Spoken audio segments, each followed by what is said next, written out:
Peter Hewitt, la-artistino. Some time ago, I did a video on how to do an Inktense pencils using this picture from Lizzie Mary Cullen's Magical City. With it, I demonstrated how to use Inktense pencils with an aqua brush, and I coloured in just a couple of things to demonstrate. I coloured in a couple of the waves, a bit of this bridge, I coloured in the lights, one of the flowers, just to show you just how to go about the basics of applying colour with Inktense pencils, or rather how I go about applying colour with Inktense pencils in this book. Since then, I've had numerous requests to do a full tutorial using one of the pictures. So I've decided I'll get that started today for all of you people who have bought Inktense pencils and this book to work in. Now, Inktense pencils are made by Derwent. I've got the set of 36 that came in a tin like this. My tin is actually empty because I like to cart mine around and I like to work on the go and visit places and carry my pencils with me for emergency colouring sessions. So I have recently bought a little trans wallet. This holds 72, which happens to be the exact number of Inktense pencils that are on the market at present. So I've sorted them out into here. I don't have the complete set yet. I think I'm about 19 pencils off having the complete set. Slowly getting there. It's a way of getting things. Just every so often, if I've got a bit of money down the art shop, I'll pick up a couple more. I've also got my Kurutaki Zig aqua brush here, which is my favourite tool to apply water to the Inktense pencils. You can use just an ordinary paintbrush if that's all you have. That will work just as well. I do recommend that you pick one which has got fairly long bristles like this, fairly long. This is a Talcon brush, by the way, which I find is very nice for this purpose. Fairly thick, but with a nice point at the end. And this, with some water, you'll get the same effect with it. I just have a preference for using an aqua brush because it saves me having to dip back into the water all the time. Okay, so if you own Inktense pencils, you bought a set and you've had a little play with them and you think, oh, I don't know where I'm going with these, and you just store them away there, grab them out, start using them. The way you'll find out how to work with these pencils is to experiment and actually use them. So they're marvellous. Don't hide them away in your cupboards, please. Grab them out, play with them. And now I'll show you how I do this picture. This will be in the form of a colour along.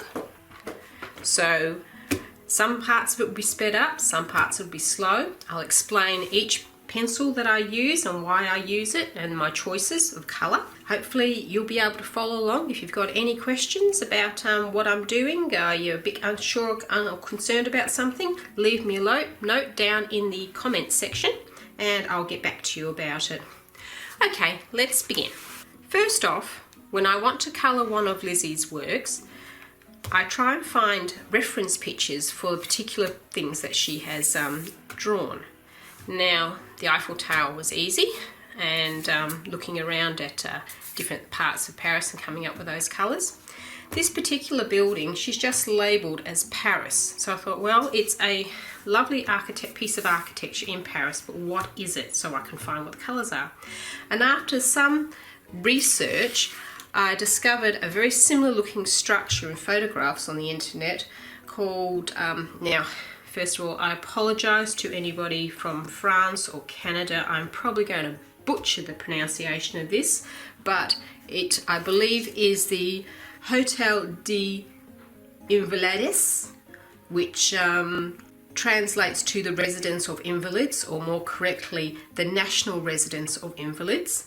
It's a part of a large structure built in the 1678, and this is the chapel, which is at the rear courtyard. The rest of the building, which you don't see in this picture, is all around it. What else can I tell you about it? It was a hospital and retirement home for war veterans. It's since been mostly converted into a museum, but they still house about 100 war veterans who live in residence there. Okay, now the next thing that I needed to do, and the reason why I had to look up for information about this building, is to find out what colour it is. Now, looking at the photos that I could see on the net, it's basically a very pale coloured building, but you can see it has tones of say grey and yellow, warm grey and yellowish. So they're the sort of colours that I'm going to be looking at colouring it. It's very light coloured as well, there's no dark colours in it, so you'll mostly see the colours more so in the shading of this picture. So anyway, let's begin. The first thing I usually do when completing one of these pictures in the magical city is the sky. I like starting at the top and working my way down the picture. Don't always do that, but it's a preference. So let's pick some colours for the sky. Now my favourite colours for the clouds is Payne's grey, and this time I'm going to go with the violet. And if you have a look at my colour book here, here's the Payne's grey, which is this lovely, very bluish grey, and the violet. Now it looks very dark there, I'm not going to be using it to that depth. I only want a very light coating of it, so I'm just going to use it very judiciously. That's for my swirls. And for the rays coming out here, I thought I'd do something a bit different, and I'd make them alternating yellow and blue. So blue for the sky, maybe yellow, suggesting perhaps that the sun is behind the building and shooting rays up into the sky and around. It's not going to be completely accurate, but I think the effect will be quite nice. So the blues I'm going to use, I'm going to move on to a different type of pencil, and this is the Faber Castell Albrecht Durer watercolour pencil. This is light phthalo blue, and I'll show you what that looks like in my book. Oops. In my colour book, here's some of my Faber Castells, and that's the light phthalo blue there. I've only got a small selection of light coloured pencils which I use in conjunction with the Inktense. One day I'll get the set of these, but at present can only afford so much, and what I've got is sufficient for me at present. Now if you don't have these pencils, you can use the iris blue out of the Do and Inktense. It's quite similar. I'll show you that. I've got to find my Inktense page again. I always seem to lose that one, it doesn't like to pop open. There we go. Right, there's the light iris blue there, that's this one. So that's a nice kind of sky, and once again I'm not going to use it very darkly, I'll sort of more use a thinner version of it. Okay, now let's begin. I think I'll start by laying down these swirly clouds.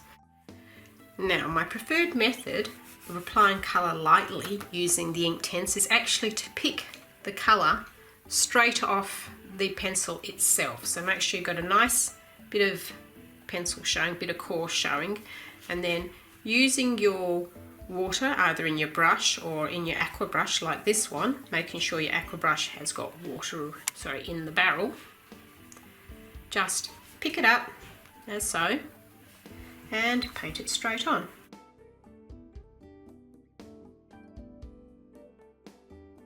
Just like this. This one's a little dark, but that's okay.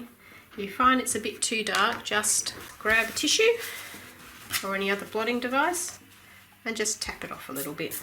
Okay, now don't forget you will also have to have your little odd bit of paper here. Look at that. Do you think I like Inktense? Just dab off any excess colour if you think it's a bit too dark. So I usually keep that right underneath my hand where I can quickly move it and dab the excess paint off. The excess ink off, sorry. This isn't paint, it's actually ink. Clever, very clever ink in a pencil form. Now I'll just continue on. I'll make some lighter layers and I'll make some darker layers. And I'll try and get a little bit of gradient here so it goes from dark to light in some patches, just to make it all look interesting and alive. Because one of the things about using paints or Inktense pencils is that you can get a nice variation of colour, like natural textures from using it. As you can see here, you've got light, dark, and it just makes it all much livelier. And I'll continue and do all of these little swirly cloud shapes with the Payne's grey.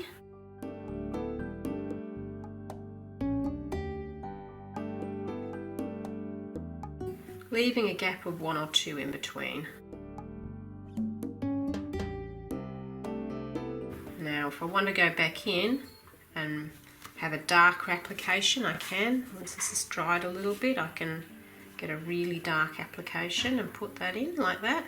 And as you can see, it's the same colour, but because I've got a much thicker, denser amount on my aqua brush, it almost acts like a different colour, doesn't it?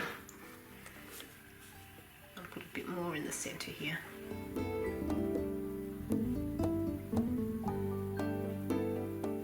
There, and continue on. Now as you can see, I'm not terribly fussed about the application of colour being absolutely perfect. I like to have a bit of variation. I mean, the pictures Lizzie has drawn with a loose hand to give it that very dynamic, lively look, and I think I'm doing the same here with adding the colour, keeping it loose and dynamic. So if I go over a little bit, I'm not too worried.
There, the clouds are starting to look a bit livelier now, and that's just with the Payne's grey.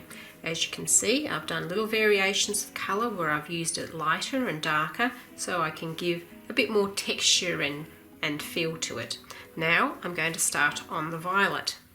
Now, as I said before, we only want to use a very light touch of the violet. I don't want really dark purple streaks through it. I just want a nice little purpley feel to some of these swirls.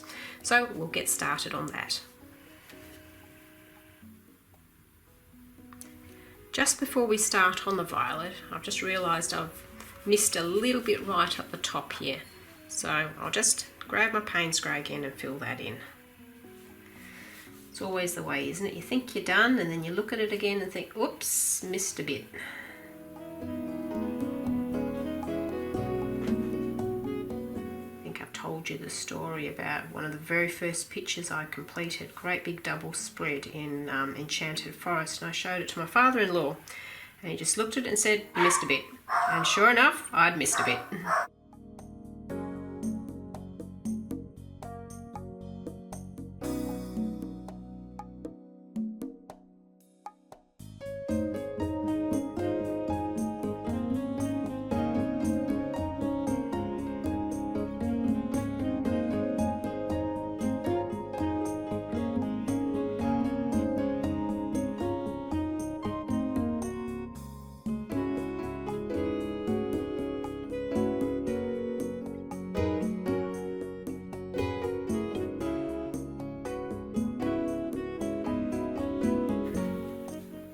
Okay, we'll get started with the violet.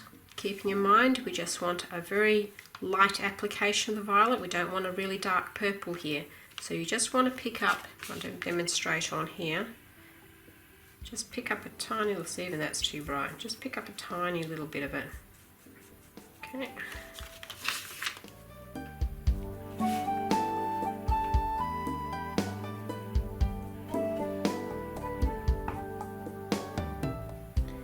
Easy to go overboard with the violet. Just test a little bit, just a teeny little taps of colour is all I want. I want it to more of a lilac than a violet really, isn't it?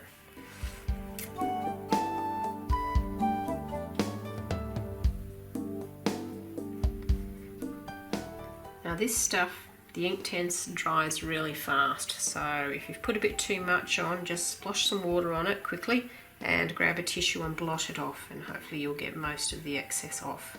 And if not, if you find there's a bit too dark, don't worry too much about it. Just keep going. In the long scheme of things, it's not going to make terribly much difference. As you can see, it's gone a bit dark there, so I've wiped off the excess, and I'm just going to use the water in the brush to spread that dark splotch that I've put right there. So actually it's worked out nice, it's given me a bit of a gradient. All I'm doing is I'm just tapping the end of it onto the pencil, onto the core of the pencil, just to pick up a teeny little bit. There you are. Got these nice purpley looking clouds now. Not terribly realistic, but that's not the purpose of this book, to look realistic. It's to be an artistic interpretation of these structures. Which is good because it means you can go a bit nuts with the colouring. That's about as dark as I want the purple to get. In fact, it's probably a little too dark. I'm just going to blot a bit off, that's better.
And that's all the swirls complete.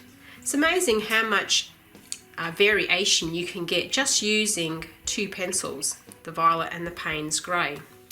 Now I'm going to work on these rays that are coming out, and I'm going to do them alternating the blue and the yellow as I spoke about earlier.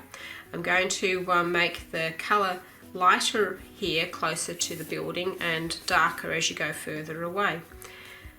To do that, I will colour in directly onto the paper instead of picking it up with the brush as I was doing earlier with the swirls. Okay, let's get started.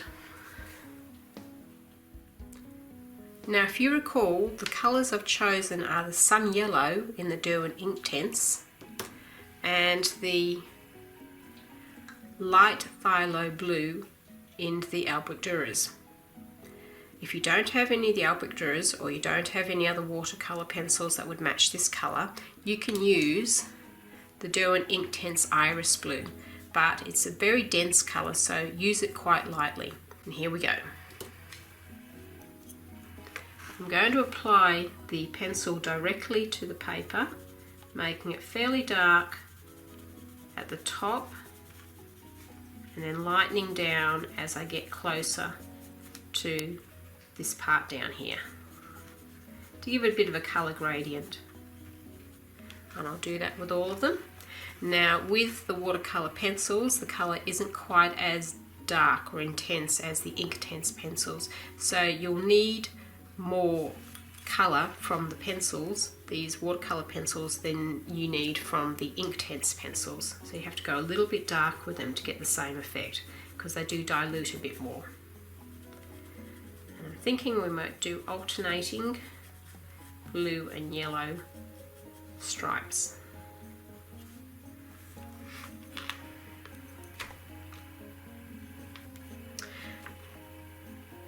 Actually, I've done a bit of a rethink, and I think I might make it a little bit more random. So I'll leave two stripes in between some of them and one stripe in between others. I'm just mine's changing. I'm trying to picture what the finished effect will be, and I have a feeling that introducing a third colour will look good. I'm not quite sure what that third colour is going to be yet. I'll figure it out when I get there.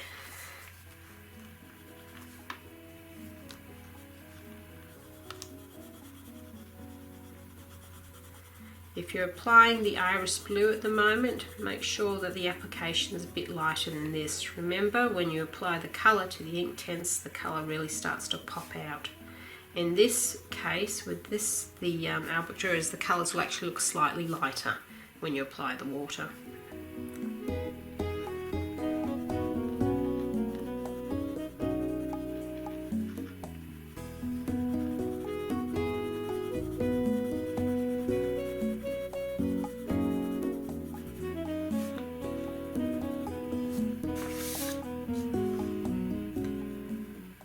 I'm being pretty random with which stripes I choose, same as with the swirls. If your swirls and stripes aren't exactly the same colours that I choose, it doesn't matter. It's not, you know, being exact, it's the overall effect that you want. So just use your own artistic interpretation of where you want to put the colours. Now, there's a big patch here around this area, which is behind these leaves. I'm just trying to decide whether that's sky or whether that's foliage, and I think this behind the leaves here is going to look better if I treat it as foliage. Now, I know one of the criticisms that I hear of Lizzie's books is that some of the pictures are difficult to interpret where what's supposed to go where, and this is one of these areas I think which is up for interpretation. So I'm going to pretend this green area is a big tree behind where all this foliage is sitting in front of, so I'm not going to colour that in right now. I'll go back to it later when I'm painting the foliage. Okay, so we've got these stripes here. I'll go in now with my yellow, sun yellow Inktense, and I'll put the corresponding stripes in. Now you can activate the watercolour pencils first, or the blue first, and before doing the yellow, but if you do that, I recommend you wait for it to absolutely dry, completely bone dry, before you start applying more pencil. And that's because the paper will be a little bit damp. The dampness spreads throughout the paper, even onto the bits that you haven't actually put water on, and that will affect the way that the colour lies down from the pencil, and it could actually damage the paper if it's not completely dry when you put the pencil over the top. So make sure it's dry, or as I said, do it before you activate the blue. Once again, I'm making the colour darker at this end and lighter, going lighter here, so that you get the impression that there's a glow coming up from behind the clouds. You don't need much with the Inktense, don't go heavy with it, because it will give you a hell of a bang for your buck.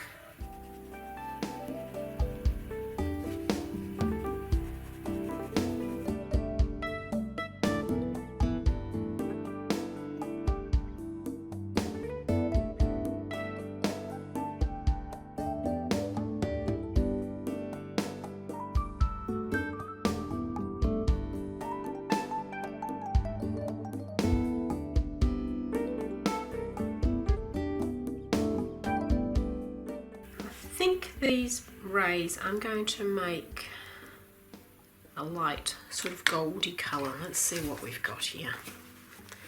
And I think I'll go for the Sicilian yellow. That's kind of a bit of a dull, and you've got the golden orange, which is really quite bright. I might actually go, I don't want too much attention being drawn to this area here, so I might go for the duller Sicilian yellow. Okay, and there it is right there.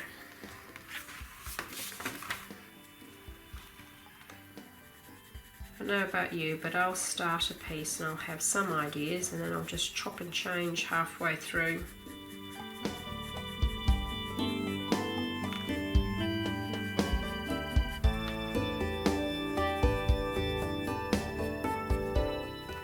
There, I think that's going to work. Now we'll get our water brush and start activating all that lovely colour. Make sure your water brush is completely clean, you don't want any purple on it. And you can see mine's a bit stained from use, but that stain isn't going to affect the colour. And I'll start off with the, let's start off with the blue. So I just want a little bit here activated, then as you go up, get darker and darker.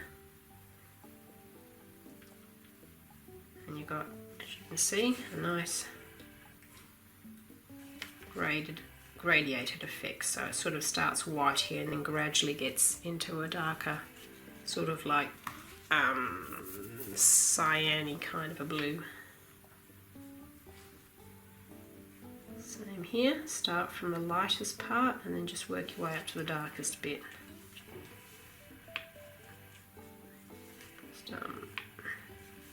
Now the thing with the watercolour paints is that you can remove a lot of it by re-wetting it if you need to. You probably won't get the piece of paper back to white, but you can.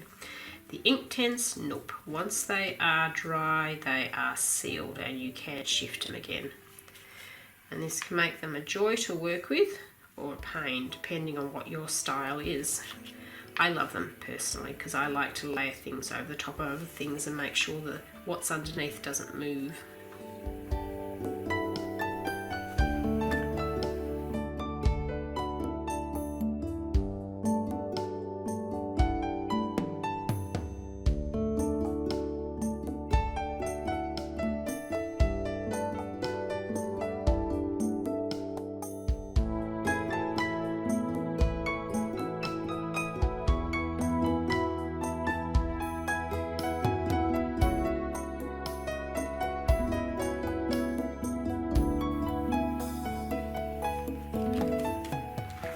Okay, now we'll start with the yellow. You can get some cross-contamination if your previous colour is still damp, in which case you can see that it's going to be a bit greenish. And the solution, of course, is just to wait for it to dry properly. You can just walk away for 5 minutes, or you could get a hairdryer or a one of those special drying tools that they use in craft to just blow away the wetness. But I think this is probably dried sufficiently for me. Be very careful down at the base here that you don't pull the colour all the way down, and then go up. And as you can see just how bright that is compared to, say, activating the watercolour pencils. The Inktense pencils are just that much brighter. Again, and easy, making sure to wipe off your brush before you start each one so you don't make the bottoms all densely coloured. So brush is wiped off, start the next one and just work your way across.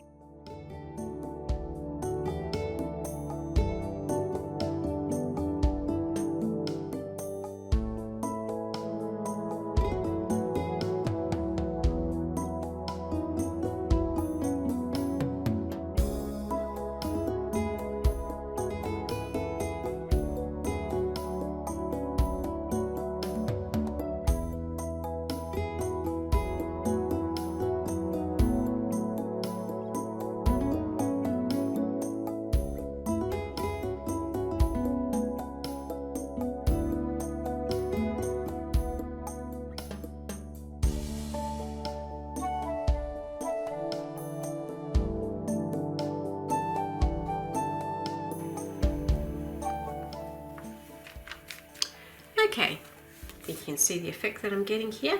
I'll continue now on the other side. These little patches here in between the clouds, underneath the swirls here, I'm just going to colour in the blue of the sky. So I'll do that, and I think we'll just speed paint through the rest of it so you can see what I'm doing. Again, don't be too worried about exactly which stripe you place in the colours, it's the overall effect that you want.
Starting to look a bit livelier now. I think it's time we work on these clouds, on these little balls and flashes that you can see. Now the colours I'm considering for the cloud is either iron blue or charcoal grey. Now I won't be colouring all the clouds then, I'll just be colouring a shadow underneath and leaving the majority of it white. Let's have a look what they look like in the book. This is my iron blue, and down here is the charcoal grey, which is a kind of a greenish grey. So when the iron blue is sort of a coolish blue. So it's a matter of which one do I think is going to look better in this particular picture. I'm leaning towards the iron blue at present. I think I'll go with that. Now with the little flashes, we've already used my favourite colour for doing these little star things with, and which is the sun yellow. So I'm going to use the golden yellow as well, which would be cool. This is the first time I've actually used this pencil outside of putting it into my book. And if you want to have another look at what that looks like, that's the Sicilian yellow that we used for the rays. It's a little bit duller, and the golden yellow is really quite bright. And as the flashes are in the foreground and are quite bright, I want it to draw your eye more than the rays in the back, which I've chosen the duller colour for. So we'll get started with these clouds. Once again, I'm going to use the method where I pick up the colour from the actual core itself and apply it, because I don't want it to be too dark. And I want the application to look fairly smooth. So where's a nice spot there? Pick that up and I'll test it out on a piece of paper beforehand, because I don't want it going too dark. Just want a little touch of it. Now this is just practice here. Now as you can see, I'm just running along the underside of this spiky bit of the cloud with just a little bit of the colour to create a shadow under the cloud. Same here. Extend it out a little bit into the cloud. This is just practice.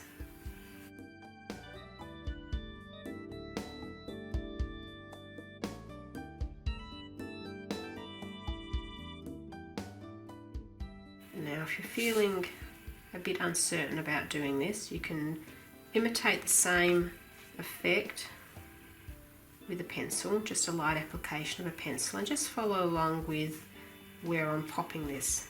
And as you can see, just giving the cloud a bit of a shadow, being really careful about how much you apply, will give the cloud a kind of a 3D feel. As you can see, I am reserving most of the white in the cloud because it's a cloud. I want it to stay white. It's a cloud on a sunny day. Having said that, very few things are really white. In fact, I don't think anything is truly white.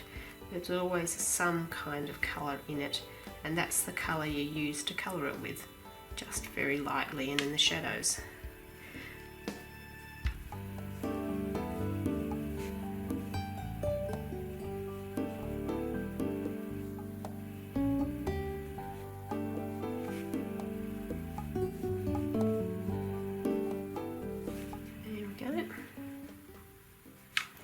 Match that all up there.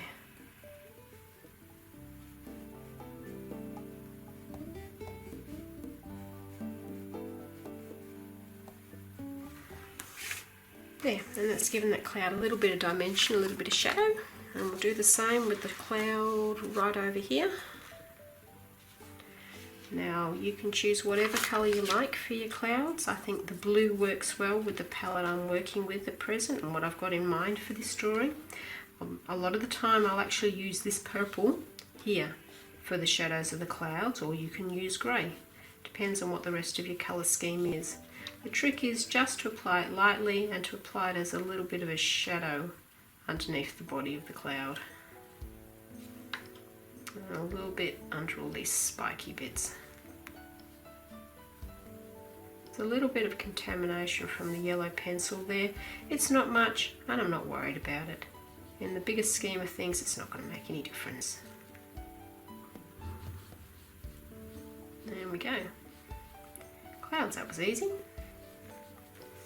Right, now let's do those stars. This one I will colour by making sure my point's fairly sharp and just applying it to the tips. Not to the body of the star, but just to the tips. Now you may recall that this is the way I taught you to do it using the Eiffel Tower picture. When I coloured in around the lanterns. Same principle. Colour the tips, and then when you apply the water you drag the colour in a little bit, but making sure that you keep the middle white, and that'll give it a nice explosive looking effect.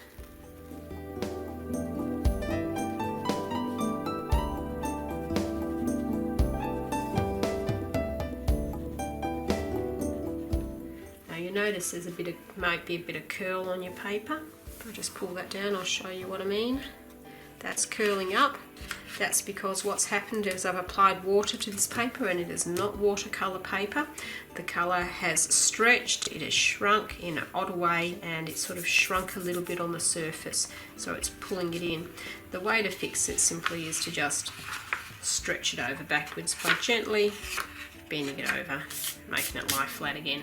Okay, done. There will always be buckling with this paper when you apply water to it, because it's not watercolour paper, it's not been sized. But that's okay with me. A little bit of buckling never hurt anybody. If you don't like the buckling, well, you know, you can always colour with markers, or you can stick with your pencils, ordinary pencils, and get great effects with those too. In fact, you could be following along this tutorial and using equivalent colours in pencil rather than the water activated Inktense pencils. And just if you like to just follow with the colours and put the same colours down in the same spots with the same effects, that'll look just as good too in pencil. Okay, now as I said, just gently apply it. Drag it in a little bit, but don't go into the centre. Leave the centre white. Just dilute it a little bit. Bit of a deft hand here. Helps when you've got the very fine tip, like these fine tip Kuretake zig brushes. Get right into the little spokes of this flash or star or whatever it is, without contaminating around the outside too much.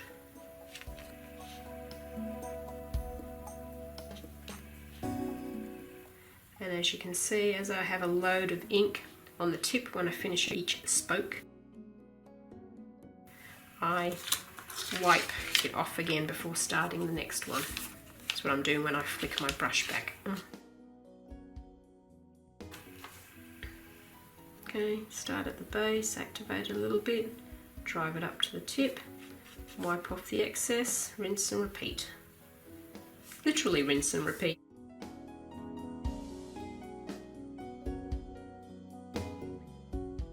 Fiddle around with it a little bit and get it down to the centre. Not quite in the centre, as I said, you want to leave that centre looking white and bright. So you get a colour gradient as you go down the spoke.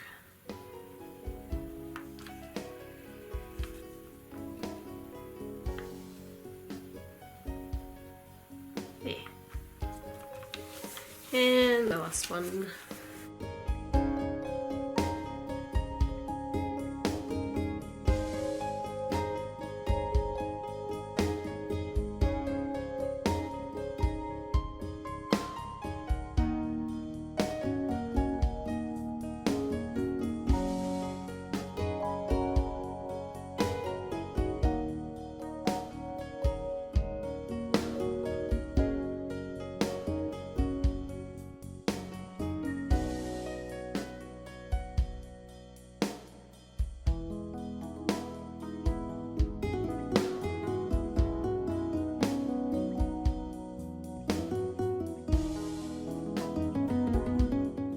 Okay, now these little bubbles, I'm actually feeling like I'd like to do them more as I wouldn't mind doing them in a blue actually.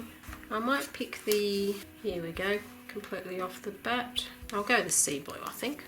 Let's have a look. Just think it just needs a little bit more than just the yellow there.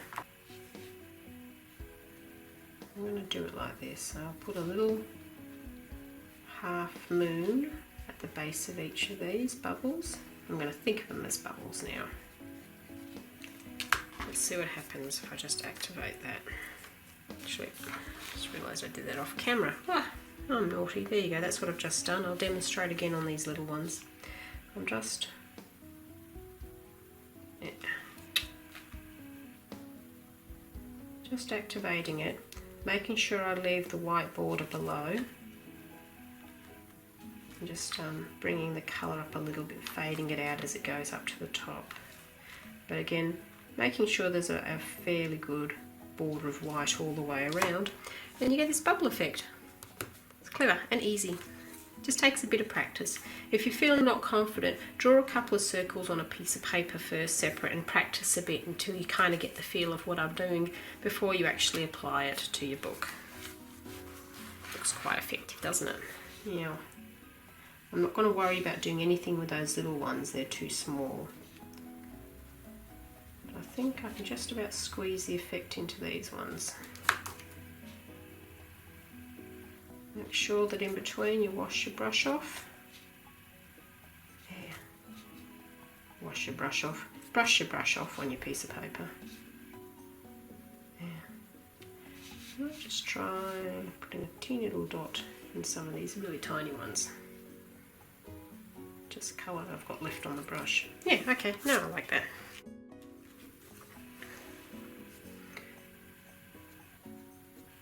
Little smiley face, a little smile there.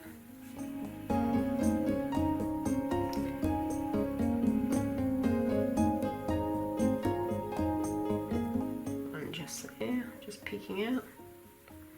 Okay, and the rest, the sea.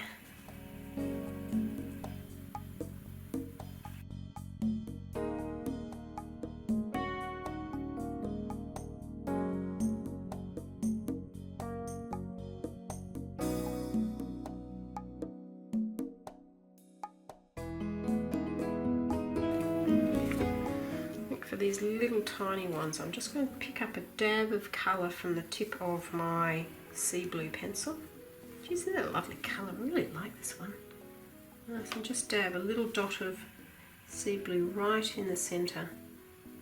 There we go. Just a little dab.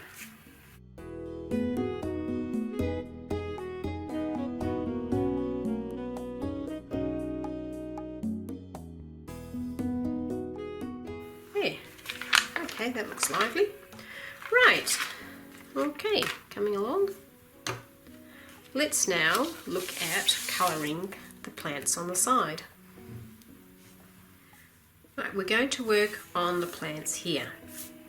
Now we've got 3 different elements here to look at. We've got the leaves themselves, we've got the branches, and we've got the piece at the back, which, as I've told you before, I've decided to do as if it was a tree, but you know, so distant that you can't really see the definition of the leaves. I think that's going to work. It's not exactly the interpretation that another person might have of this area here, but I like it. I think it's going to work for me, so that's the way I'm going to do it. Now, because these leaves are in the foreground, I'm going to make them brighter and a little bit more yellowish so they come forward, and the area between the leaves and the branches, which I'm going to take as being foliage from a distant piece of a distant tree, I'm going to make a little bit duller, probably a little bit cooler, to recess it into the background. Now you can play around with the different colours that you like and choose a combination of colours that suit you, but I like with the leaves to make it look more dynamic. I like to use actually a yellow, a green and a blue. It makes it look more interesting. So I usually like to use the Sherbet lemon for the yellow, though you can use the sun yellow if you like, or any other combination of colours. I want the leaves to be warmer, so I'm going to go for a warmer green and a brighter green. I'm just debating whether to go the spring green or the apple green, and I'll show you the difference here. Spring green here is a nice bright green, and this apple green is quite fluorescent looking. I think it's going to be a bit too overpowering for the rest of the pick, so I might go the spring green instead. If you think that's still a bit too bright, you can go the fern green or even the felt green, which is a little bit more bluish, but I think I'm going to go the spring green. There it is, the spring green. Lastly, I want blue. Let's think. Now, different blues will give you slightly different effects, but they're all pretty good, really. I might do the bright blue. I'll see how that goes. It's going to make it look a bit more brighter and poppy. If I went for, say, an iron blue, it would dull it back down a little bit. The deep indigos are kind of a warmer blue. That'll be a little bit more dull. You go the peacock blue. That's going to make it a more of a bright viridian type green with mixing that. But I think the bright blue is what I'm going to use as my blue in this one. And there's my bright blue. So there's the three colours we're going to use. Another thing that you should really do, and I haven't been doing to show you because I'm more familiar with these colours after using them for a while, is to just test. So here you go. This is what my lemon yellow is going to look like. I'll put it in the centre, you can see that there. And now we'll go the spring green. And we'll go the bright blue. And they're the three colours I'm going to use, and they will look very nice on the leaves. If I pull that out there, you've got the nice bright yellow. Sherbet lemon yellow, it's got a slightly greenish tinge. And then you've got this spring green. And there, bright blue. Now first, the thing that you should do when you're choosing your colours, which I haven't been doing because I'm a bit familiar with them, is to test them. So I'm just going to draw a little leaf here in the blue. Right. Now the way I apply the colours is the brightest part of the leaf, which is the topmost surface, I like to put the lightest colour, like that. Notice with the Inktense, I just really scribble because, as I said before, when you apply the water, you get to push it around anyway. So it doesn't, the application, you try to stay inside the lines, but the application doesn't have to be neat. Just make it more dense where you want more colour and less dense where you want less colour. There's the spring green. I'm just going to put that around where I've done the yellow.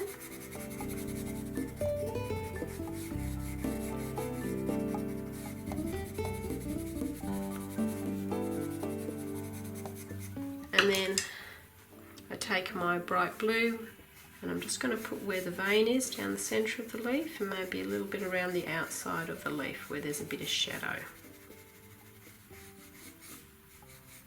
There we go. So more shade down here and not really any shade up here where the light's striking it. I like to apply all the colours to start off with and then mix it in, starting with the lightest and then bringing in all those other yummy colours and smoothing it down. And as you can see, it's still a green leaf, but I've used blue and I've used yellow, and yet my leaf is still green. But it's an interesting looking green, it's not a flat green. You can do exactly the same thing with coloured pencils. There you go. A bit hard to mix things properly on this paper because it's only printer paper, but you can get the idea of what I am aiming for there. There.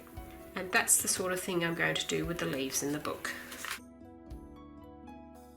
We'll start off with the sherbet lemon and start applying it to our leaves. You want the yellow highlights where the light is most likely to touch the leaves. So sort of avoid the vein, because the vein sort of goes in a little bit. so that creates a bit of a valley down the middle of it, so it doesn't tend to get the light as much. And try and stick more to the top half of the leaf more than the bottom half, because the bottom half is where we're going to be putting more of the blue to make it look like it's underneath or below.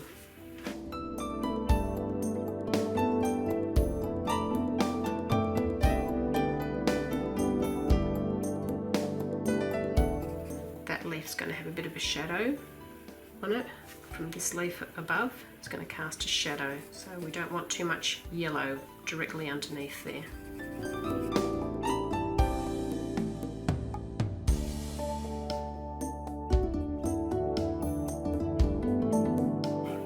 This leaf is a little bit behind the others, so I want that to be a bit darker, so I'm not going to put quite as much yellow on it.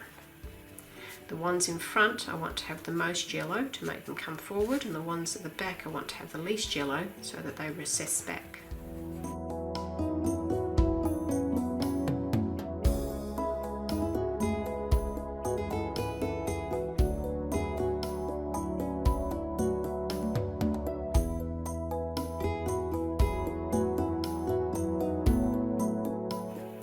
And as you can see with this leaf, most of the yellow at the top and a little bit towards the bottom.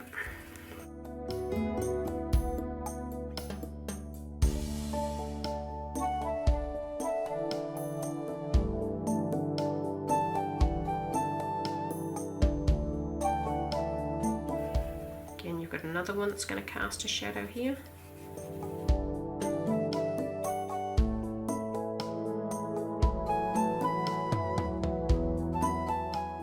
Now let's go in with our spring green. Start colouring the rest of the leaf, just going around and sort of leaving most of the yellow untouched from the green, probably just a little bit of blending down the bottom. So around the outside of the leaf.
Now we'll put in some of the shadows with the bright blue. Again, I'm following the vein down the middle of the leaf, not quite to the end, about 2/3 of the way up, and just going around the bottom bit of the leaf, the bit that's behind or underneath everything else.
There, I think that's going to produce some very lively looking leaves. Let's see what happens when we add the colour. Keeping in mind we start with the lightest part of the leaf first, and then we'll move into the darker areas, and then we'll wipe off before we go back into the lighter areas to stop them being contaminated. So up here we'll activate the yellow, we'll move down into the green and into the blue last. And just the mixing with water gives you that lovely colour gradient. There we go. And you've got a very nice lively looking leaf.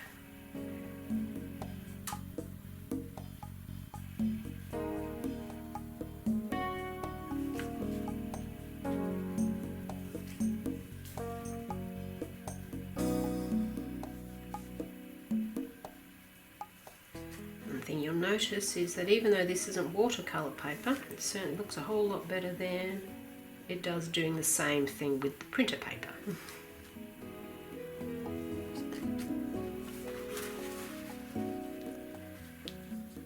Try to keep as neat as you can, but it isn't tragic if you go over the lines a little bit. Instead, the picture is kind of freehand and loose, so the colouring doesn't have to be exact either. Looks nice when it's exact, but it can look just as attractive when things are a bit loose.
Okay, we've got the green leaves here done, and they're the bright green, which really jump out at you.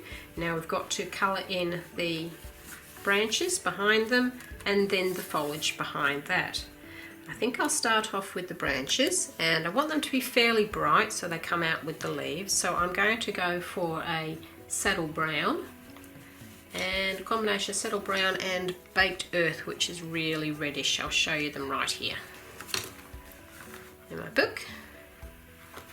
You've got saddle brown there and baked earth. Baked earth is quite reddish, and as it's a bright picture I want, and the leaves, the branches are sort of more in the foreground, I want to bring them out a little bit. Well, they're not quite in the foreground actually, they sit just behind the building, so actually they're more in the midground, but I want them to be bright, so I'm going to work with these two colours.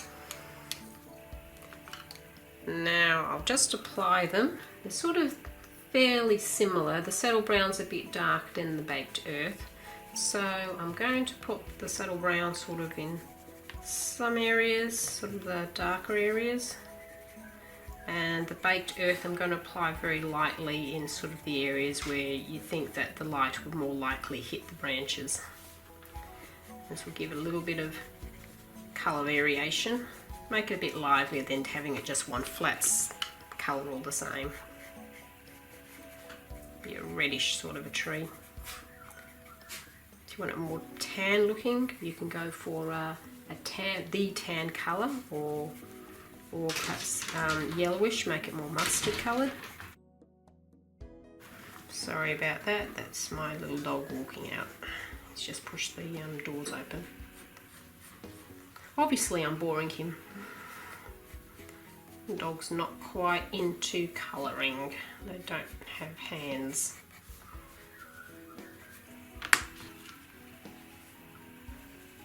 I'm being a little bit haphazard with the application of colour. And as you can see, because it's a really tiny area, I've got a really pointy pencil to try and stay in the lines as best I can. I like working with pointy pencils actually.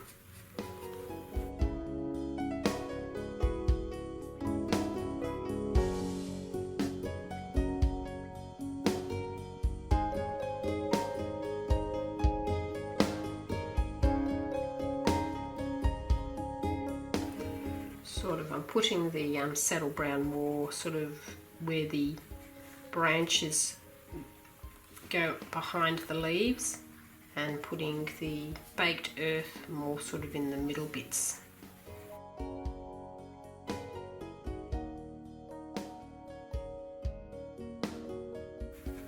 Again, you don't have to get too fussy, just want a bit of a colour variation here and there to liven it all up a bit.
Okay, that's the branches done, and now we're going to do the back. Now, as I said before several times, that is going to be like foliage at the back, I think, rather than sky. I think looking at the composition, if I put blue there for the sky, look at the whole thing, it's just not going to look balanced. You've got all this swirly stuff here and just a teeny bit of blue. If I put blue over here, I don't know, I don't like the idea. I much prefer this to look like it's some kind of foliage. It's just what my arty sense is telling me to do.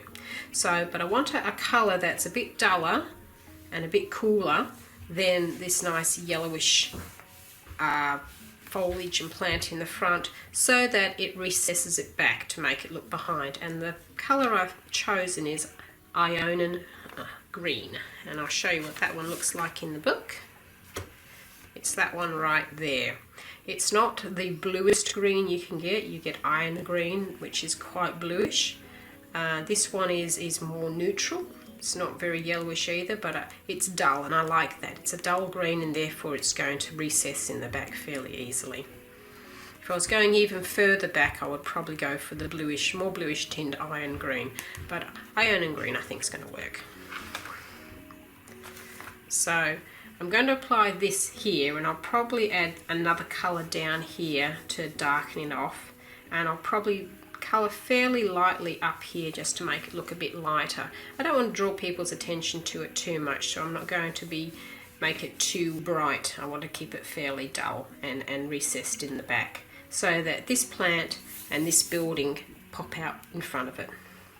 So we'll start with this, and I'm just going to colour the whole thing using this, making the colour darker down here at the base where the trunk is, and a bit lighter up the top. And that's what I'll do now.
Okay, that's the first layer of the Ionian green down.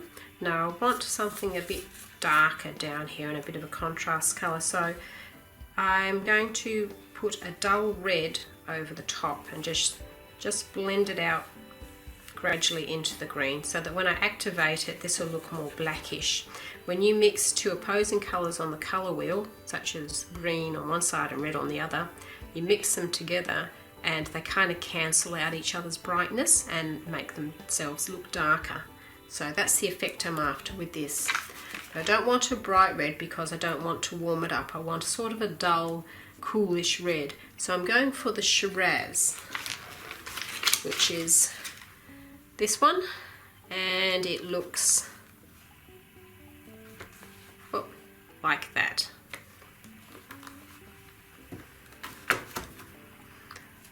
So I'm just going to apply it down here, not very hard, just gently rubbing it over the top of the green. And I'll just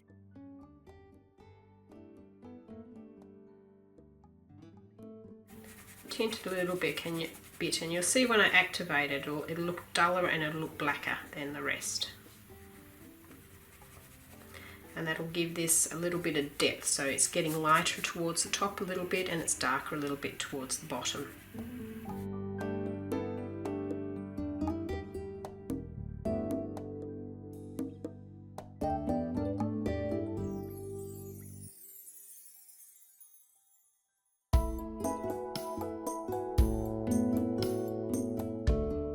So I don't want too much, I don't want to go too far. I think that's quite high enough, and I'm just rubbing it over the top. I'm not really putting any pressure at all, just letting a teeny little bit of the red through.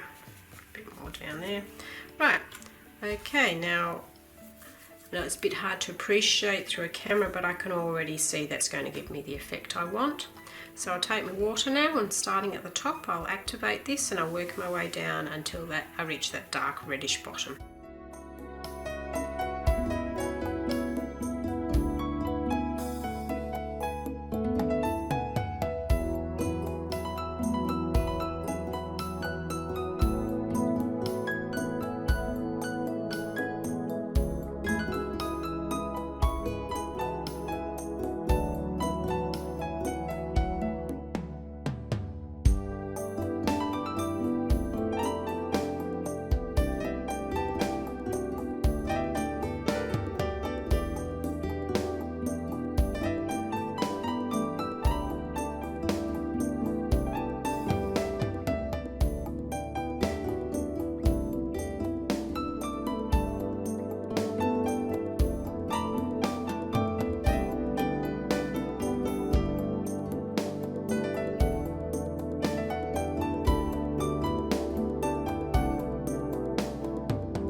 Now you can see what a difference adding the Shiraz does.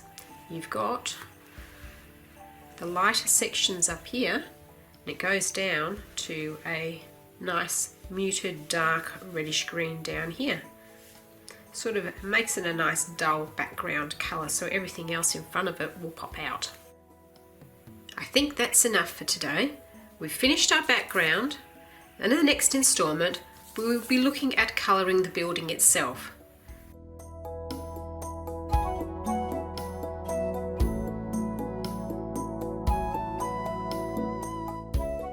I hope you're enjoying any colouring adventures that you are currently on, and until next time, happy colouring!